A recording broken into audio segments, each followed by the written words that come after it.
यह एक सुई है जो दुनिया को तबाह करने वाली है। आदमी बेबस थे, लेकिन वे सबसे पहले सुई को निकालना चाहते थे।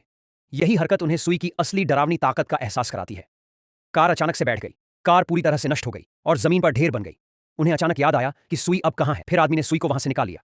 पूरी इमारत अचानक जादुई रूप से बदल गई, बिल्कुल वैसे ही जैसे अभी कार के साथ हुआ था। वह भी मानो लीक हो गई हो। यह सब बहुत ही अजीब था। अब जाकर उन्हें सुई की असली खतरनाकी समझ में आई। वे अब इसे सुरक्षित रखना चाहते थे, लेकिन तभी एक टोपी पहने अंकल ने यह सीन देखा। उन्हें लगा कि ये लोग लड़ाई कर रहे हैं। वे झगड़ा छुड़ाने दौड़ पड़े। धक्का मुक्की में वो सुई टोपी वाले अंकल के हाथ में चुभ गई। वो बस गुस्से में आकर सुई निकालना चाहते थे और इन दोनों को पकड़ना चाहते थे। नहीं, आदमी ने टोपी अंकल को रोका, लेकिन उन्होंने किसी की नहीं सुनी। जैसे ही सुई खींची, वो एक पल में तड़पते हुए बेहोश हो गए। हे भगवान!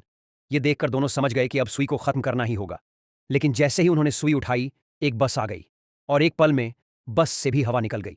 अब सुई से जल्दी छुटकारा पाने के लिए उन्होंने उसे एक गुब्बारे से बांधकर आसमान में उड़ने दिया।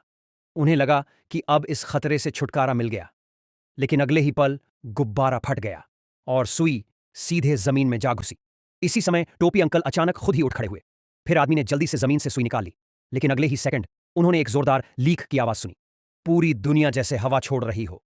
दुनिया को ऐसे एयर आउट होते देख दोनों एक दूसरे से लिपट गए और अंत में वे दोनों लापता हो गए।